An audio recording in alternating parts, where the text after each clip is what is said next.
Okay class, now let's start with the today's video. In this video मैं आप लोगों को NCERT की कुछ क्वेश्चन आंसर्स के बारे के आंसर्स डिस्कस करूँगी आपके साथ में, सो दैट कि आपको पता हो कि किस तरीके से आपको एग्ज़ाम में आंसर लिखना है। आपका बायो का एग्ज़ाम कल है और यही चैप्टर आपका सिर्फ बायो में अभी मैं दे रही हूँ। अभी सेकेंड चैप्टर इसलिए नहीं दे रही हूँ क्योंकि आपने वो सेकेंड चैप्टर के क्वेश्चन आंसर्स डिस्कस नहीं किए मैं, ठीक है। तो I am just giving this. आपका जो एग्ज़ाम है वो 27 मार्क्स का होगा, ठीक। तो let's start with this video first. पहला क्वेश्चन है आपका, who discovered cells and how. Cells की डिस्कवरी कैसे हुई थी और कैसे हुई, मतलब कौन किसने की थी और कैसे हुई थी। तो it was discovered in 1665। Cell was discovered in 1665 and the Robert Hooke discovered the cells, ठीक है। How he has discovered the cells, he has examined a thin slice of cork through a self-designed microscope। उन्होंने एक cork का piece लिया था और उसको microscope के अंदर स्टडी किया था, ऑब्जर्व किया था। कॉर्क का पीस क्या है, the bark of a tree.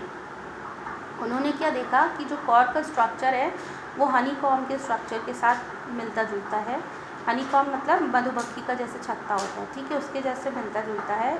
तो उनमें उन्होंने देखा एक छोटे छोटे कंपार्टमेंट्स, यानी कि छोटे छोटे से रूम्स टाइप के होते हैं, जैसे ट्रेन में कंपार्टमेंट्स होते हैं ना, उसी तरीके छोटे छोटे से उसमें रूम बने हुए थे, कंपार्टमेंट्स उन्होंने देखे। उन्होंने इन कंपार्टमेंट्स को सेल का नाम दिया, ठीक है। तो आपका आंसर है in 1665 Robert Hooke discovered cells while examining a thin slice of cork through a self-designed microscope.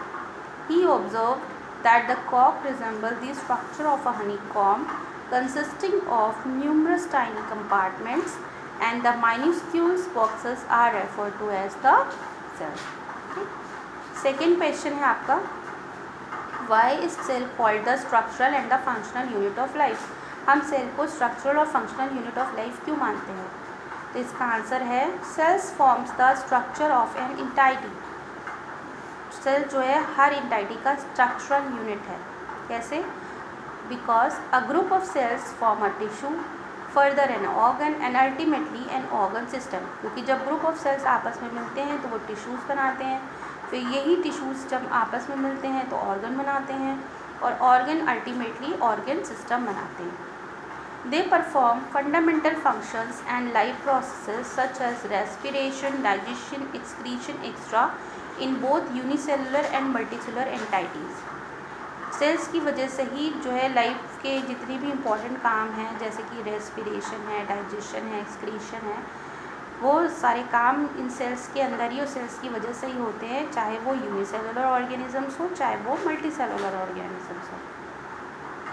They perform all the activities independently, hence cells are referred to as the structural and the fundamental basis of life। जो ये जितनी भी activities हैं उनको independent मतलब अकेले handle करते हैं, इसी वजह से जो सेल्स हैं उनको स्ट्रक्चरल और फंडामेंटल यूनिट ऑफ लाइफ कहा गया है, ठीक है।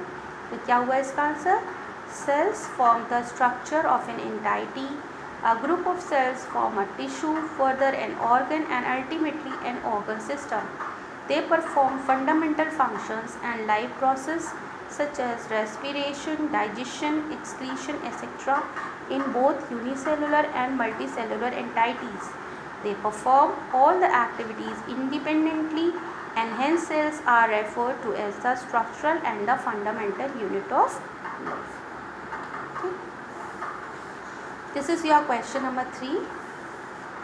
क्वेश्चन आपने देखी क्या है, how do substances like carbon dioxide and water move in and out of the cell, discuss. आपको ये बताना है जैसे कार्बन डाइऑक्साइड है, ऑक्सीजन है, ये सेल्स के अंदर किस तरीके से आती हैं और किस तरीके से जाती हैं, ठीक है। तो कौन सी ऐसी प्रोसेस है जिनकी वजह से कार्बन डाइऑक्साइड और ऑक्सीजन का एक्सचेंज होता है सेल के अंदर, उस प्रोसेस को हमें डिस्कस करना है। तो लेट्स सी द आंसर।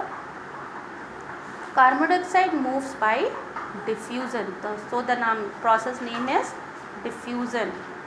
अब देखते हैं ये क्या है, these cellular waste accumulates in high concentration in the cell, whereas the concentration of carbon dioxide is the external surrounding is comparatively lower।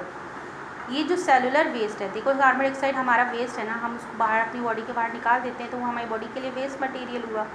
Plants के लिए मतलब नहीं हुआ वेस्ट मटेरियल, बट हमारे लिए तो वेस्ट मटेरियल है, because we are throwing it out from outside our body. ठीक है, तो ये क्या होता है, जो सेलुलर वेस्ट है, इनकी सेल के अंदर जब कंसंट्रेशन ज़्यादा हो जाती है, जबकि एक्सटर्नल सराउंडिंग में कार्बन डाइऑक्साइड की कंसंट्रेशन जो होती है वो लोअर होती है, कम होती है। तो this difference in the concentration level inside and out of the cell causes the carbon dioxide to diffuse from a region of higher to a lower concentration. इसकी वजह से चीज़ों को इक्वलाइज करने के लिए, कंसंट्रेशन को इक्वल करने के लिए, जो अंदर की कार्बन डाइऑक्साइड है वो बाहर के एनवायरनमेंट में चली जाती है, मूव करती है।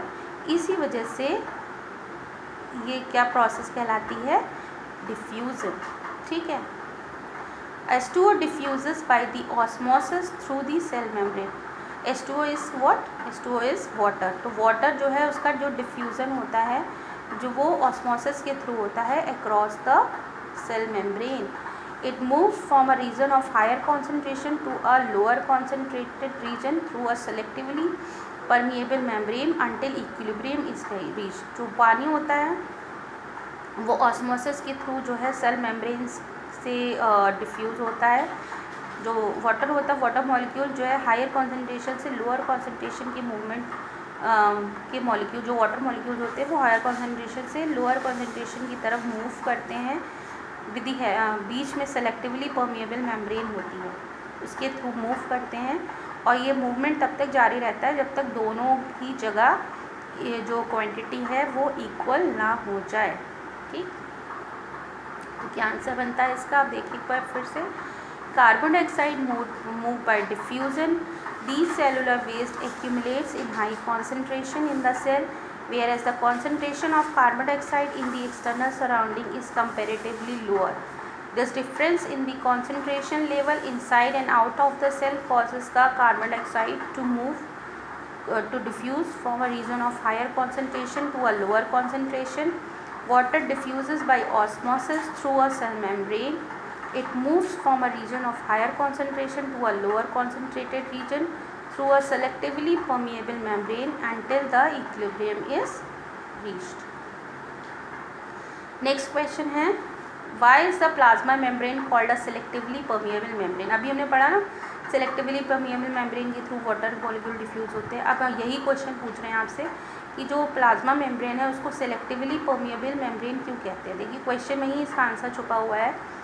सेलेक्टिवली मतलब कुछ ही चीज़ों को परमिएबल मतलब परमिट करती है।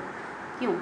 The plasma membrane is called the selectively permeable membrane because it permits the movement of only a certain molecules in and out of the cell, not all molecules are free to diffuse. जो plasma membrane है उसको selectively permeable membrane इसलिए कहते हैं क्योंकि ये कुछ ही molecules को सेल से बाहर और अंदर आने की इजाज़त देती है, डिफ्यूज़न में हेल्प डिफ्यूज़ करने देती है। सारे मॉलिक्यूल्स को आने या जाने की इजाज़त नहीं देती है, इसीलिए इसे सेलेक्टिवली परमिएबल मेम्ब्रेन कहा गया है। नाउ क्वेश्चन है, fill the gaps in the differences table illustrating the difference between prokaryotics and eukaryotic. Okay, yes, so next question है आपका, what is the difference between prokaryotic and eukaryotic cell? तो इसका differences देख लीजिए, it is an important question. The size generally is small, is that is 1 to 10 micrometer, और इनका जो size है वो 5 to 100 माइक्रोमीटर होता है। जो न्यूक्लियर रीजन होता है is poorly defined due to the absence of a nuclear membrane, यानी कि इनमें जो प्रोकैरियोट्स होते हैं उनमें न्यूक्लियर मेम्ब्रेन एब्सेंट होती है, जबकि जो यूकैरियोट्स हैं इनमें न्यूक्लियर मेम्ब्रेन प्रेजेंट होती है। There is a single chromosome, जो प्रोकैरियोट्स हैं उनमें सिंगल क्रोमोजोम्स होते हैं, जबकि इसमें मोर देन 1 क्रोमोजोम्स प्रेजेंट होते हैं यूकैरियोट्स में। जो प्रोकैरियोट्स होते हैं उनमें जो अगर ऑर्गेनल्स हैं वो एब्सेंट होते हैं, मेम्ब्रेन बाउंड सेल ऑर्गेनल्स जो होते हैं इनमें एब्सेंट होते हैं, जबकि इनमें membrane bound cell organelles present होते हैं। तो this is the basic difference between the prokaryotic and eukaryotic cells. Next question आता है, can you name the 2 organelles which we have studied and that contain their own genetic material. So the answer will be the 2 genetic material जिनका organelles which have their own genetic materials are mitochondria and the plastids. जो mitochondria होते हैं वो animal cells में present रहते हैं, plant cells में भी होते हैं, और प्लास्टिक्स जो होते हैं वो सिर्फ प्लांट सेल्स में प्रेजेंट होते हैं। ठीक है, mitochondria is called the power house of the cell because it generates ATP, while plastids contains the pigments of the plant, that is the chromoplast, chloroplast and the leucoplast. ठीक, 7th question है आपका, if the organization of a cell is destroyed due to some physical or chemical influence then what will happen। अगर जो हमारा cell है उसमें किसी तरीके की चोट लग जाती है कोई फिजिकली या केमिकल की वजह से, तो क्या होगा। तो इसका आंसर है, in the event of any damage of the cells and when revival of cell is not possible, lysosome burst and enzyme digest such cells, and this is why lysosomes are often referred to as suicidal bags।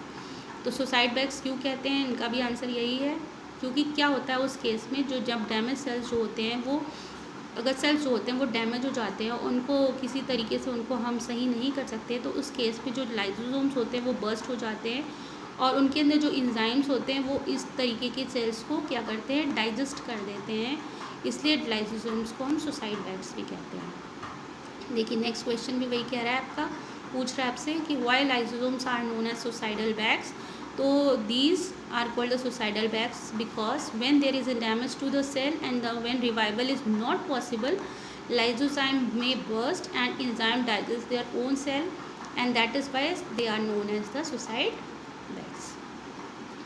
Next है question, where are the protein synthesize inside the cell. Protein synthesis कहाँ होती है cells पे। Protein synthesis in cells takes place in ribosomes. तो कल मैंने आपको बताया था जो एंडोप्लाज्मिक रेटिकुलम होते हैं 2 तरीके के होते हैं, एक होता है रफ एंडोप्लाज्मिक रेटिकुलम, एक होता है स्मूथ एंडोप्लाज्मिक रेटिकुलम। जो रफ होते हैं उनमें राइबोसोम्स प्रेजेंट होते हैं, स्मूथ वाले में कुछ भी प्रेजेंट होता है। तो जो रफ वाले एंडोप्लाज्मिक होते हैं जिनमें राइबोसोम्स होते हैं, राइबोसोम्स ही are the site of the protein synthesis. ठीक है, they that is why they are called the protein factories. Ribosomes वही जो मैंने आपको बताया, they are attach to the endoplasmic reticulum. Next question है आपका, make a comparison and write down ways in which plant cells are different from animal cells. इनमें plant cells और animal cells का डिफरेंट पूछा है। तो जो प्लांट सेल्स होते हैं और एनिमल सेल्स हैं, कुछ इनकी कैरेक्टरिस्टिक्स हैं जिनके बेसिस पे हमने इनको डिफरेंस दिया हुआ है। पहला है सेल वॉल। तो प्लांट सेल्स में सेल वॉल प्रेजेंट होती है, वाइल जो एनिमल सेल होते हैं उनमें एब्सेंट होती है। ठीक, शेप ऑफ द सेल। तो जो प्लांट सेल्स होते हैं उनकी डिस्टिंक्ट एजेस होती हैं, शेप जो होता है वो रेक्टेंगुलर होता है या स्क्वायर शेप होता है, जबकि जो एनिमल सेल्स होता है उनका शेप कैसा होता है, राउंड और इरेगुलर शेप होता है। ठीक, तीसरा है न्यूक्लियस। तो जो न्यूक्लियस होता है प्रेजेंट होता है, पर ये सेल में साइड की तरफ होता है, मतलब साइड तरफ होता है, एक किनारे की तरफ होता है। और जो एनिमल सेल होते हैं इनमें भी न्यूक्लियस प्रेजेंट होता है, पर जो न्यूक्लियस होता है वो centre of the cell present होता है, मतलब सेल के बीच में प्रेजेंट होता है। लाइसोसोम जो होते हैं प्लांट सेल्स में जो है प्रेजेंट नहीं होते हैं या रेयरली प्रेजेंट होते हैं, जबकि एनिमल सेल्स में दे आर ऑलवेज प्रेजेंट। ठीक है, प्लास्टिड्स जो होते हैं वो प्लांट सेल में प्रेजेंट होते हैं, जबकि एनिमल सेल में प्लास्टिड्स जो होते हैं वो एब्सेंट होते हैं। वैक्यूल्स क्या होता है, तो प्लांट सेल में जो वैक्यूल होती है वो एक सिंगल होती है और वो लार्ज वैक्यूल होती है और वो बीच में लोकेटेड होती है। और एनिमल सेल में जो होती है बहुत सारी वैक्यूल्स होती हैं और वो स्मॉल होती हैं। तो this is the difference between the plant cells and the animal cells. ना how the prokaryotic cell is different from eukaryotic cell, तो ये भी हम पढ़ चुके थे। What would happen if the plasma membrane ruptures or break down। अगर plasma membrane जो है रप्चर हो जाए या ब्रेक डाउन हो जाए तो क्या होता है, तो if plasma membrane ruptures or break down then molecules of some substances will freely move in and out of the cell। अगर रप्चर हो जाएगी तो वो सारे मॉलिक्यूल जो है आराम से आ जाएंगे। अगर घर का दरवाज़ा टूट जाएगा तो सारे आराम से जो गाय भैंस सब है घर के अंदर आ जाएंगे ना, तो इसी वजह से ये जो प्लाज्मा मेम्ब्रेन टूट जाएगी तो जितने भी मॉलिक्यूल्स है वो आराम से मूव करने लगेंगे, फ्रीली मूव करने लगेंगे, क्योंकि जो प्लाज्मा मेम्ब्रेन है वो एक तरीके का मैकेनिकल बैरियर बनाती है। Exchange of material from its surrounding through osmosis और diffusion in a cell won't take place and consequently the cell would die due to the disappearance of the protoplasmic material। जो उसके अंदर के cell organelles है वो सब move करने लग जाएंगे और आखिर में क्या होगा, जो प्रोटोप्लाज्मिक मटेरियल होगा जब वही नहीं रहेगा तो सारी सेल्स की एक्टिविटीज़ नहीं हो पाएंगी और सेल्स जो है अल्टीमेटली डाई हो जाएंगे। नेक्स्ट क्वेश्चन है, what would happen to the life of a cell if there was a no Golgi apparatus। जो गोल्गी apparatus है अगर वो एब्सेंट होगी तो क्या हो जाएगा। तो सबसे पहले तो ये देखना चाहिए कि गोल्गी apparatus का क्या काम है। तो गोल्गी apparatus जो है एक मेम्ब्रेन बाउंड वेसिकल्स हैं जिनका फंक्शन है स्टोरेज ऑफ सब्सटेंसेस को स्टोर करके रखना, पैकेज करना, जो सब्सटेंसेस बन रहे हैं उनको पैकेज करना, और मैन्युफैक्चरिंग ऑफ सब्सटेंसेस, उन सब्सटेंस को मैन्युफैक्चर करना यानी बनाना। तो अगर गोल्गी बॉडी नहीं होगी तो क्या होगा, without the Golgi apparatus the cells will be disabled from packing and dispatching material that were produced by the cells.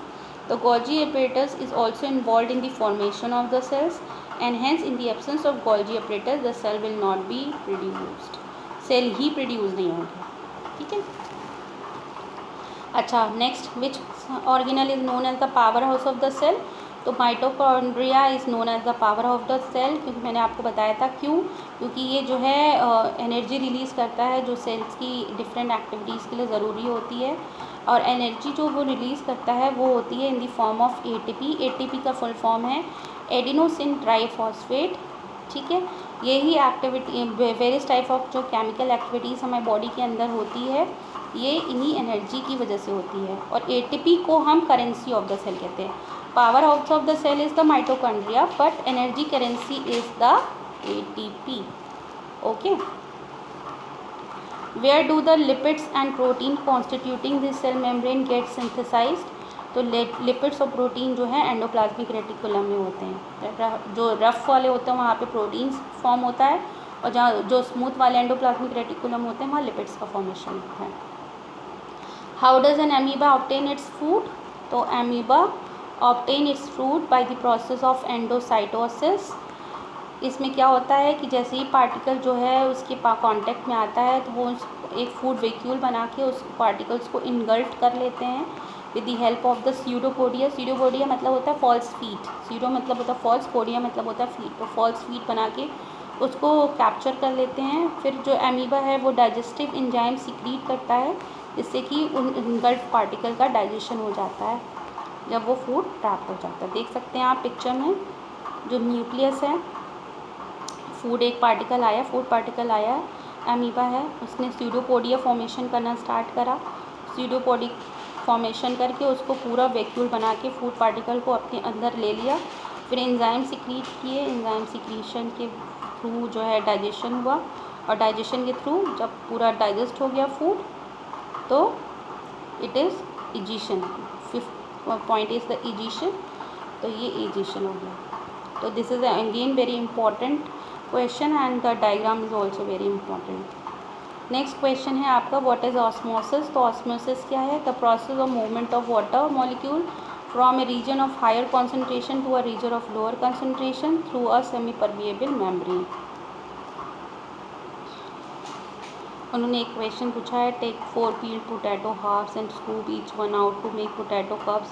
One of these potato cups should be made from a boiled potato. Put each potato cup in a trough containing water. Now keeps cup A empty, puts one। इसका उन्होंने answers दिए हुए हैं, इसके answer आप देख लीजिए एक बार।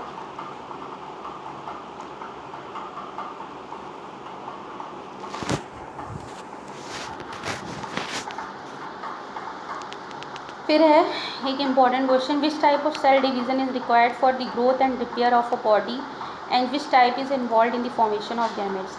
तो there are 2 ways in which the cells divide. First is the mitosis and second one is the meiosis. Mitosis में क्या होता है, mitosis is a type of cell division that involve the growth and repair of the body. तो body की growth होती है और जो बॉडी पार्ट्स में रिपेयर का काम होता है वो माइटोसिस की प्रोसेस के थ्रू होता है, जबकि जो गैमीट्स का फॉर्मेशन होता है जैसे कि स्पर्म और ओवा का जो फॉर्मेशन होता है वो फॉर्म होता है due to the process of meiosis. तो these are the very important question I have discuss with you all. इसके अलावा भी आप लोग पूरा चैप्टर रीड करिएगा. प्लांट सेल्स और एनिमल सेल के डिफरेंसेस हैं.